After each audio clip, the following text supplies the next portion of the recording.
ఏమండోయ్! అరటిపండు తిన్నాక తొక్కని పారేస్తున్నారా? అయితే మీరు చాలా పెద్ద తప్పు చేస్తున్నారు. ఎందుకో తెలుసా? అరటి తొక్కతోటి చాలా చాలా హోమ్ రెమెడీస్ చేసుకోవచ్చు. నంబర్ 1, మనం నిత్యం వంట చేసిన తర్వాత గ్యాస్ పొయ్యి మీద చాలా జిడ్డు మరకలు, నూనె మరకలు పడుతూ ఉంటాయి కదా! మీరు అరటి తొక్క లోపలున్న వైట్ పోర్షన్ ఏదైతే ఉంటుందో అందులో కొంచెం టూత్‌పేస్ట్ వేసి ఆ ప్లేస్ అంతా కూడా చక్కగా రుద్దండి.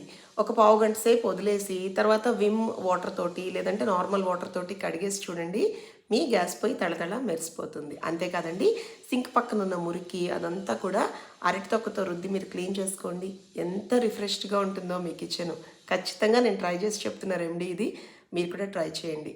అంతేకాదండి, మనం నిత్యం ఫ్రైస్ అని చెప్పి, పులుసులు అని చెప్పి రకరకాల ఆయిలీ డిషెస్ చేసుకుంటూ ఉంటాం కదా! నాన్ స్టిక్ కడాయిస్ కానీ, కుక్కర్స్ కానీ నల్లగా మాసికలు, మరకలు పడిపోయి నూనె మరకలు, జిడ్డు మరకలు ఉంటాయి కదా! అలాంటప్పుడు కూడా అరటి తొక్క మీద లోపల కొంచెం టూత్‌పేస్ట్ వేసి, కోల్గేట్ టూత్‌పేస్ట్ అండోయ్! మళ్ళా జెల్ పేస్టులు కాదు నేను చెప్పేది.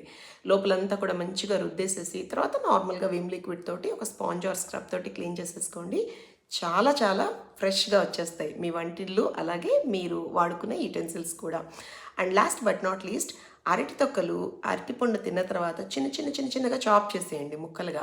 ఆ ముక్కలు మీ పెరట్లో వేసుకోండి. గులాబీ మొక్కలకి లేదంటే వేరే వేరే రకరకాలు మీరు పెంచుకుంటూ ఉంటారు కదా! మొక్కల మొదట్లో రూట్స్‌లో వేస్తే గనక మొక్కలు చాలా హెల్తీగా పెరుగుతాయి. నాకు తెలిసిన ఈ 3 టిప్స్ ఇవాల్టి వీడియో మీకోసమే. మరి ఇలాంటి టిప్స్ రెగ్యులర్‌గా రావాలి అనుకుంటే మరి నన్ను ఫాలో అవ్వాలండి. తప్పదు. బాయ్.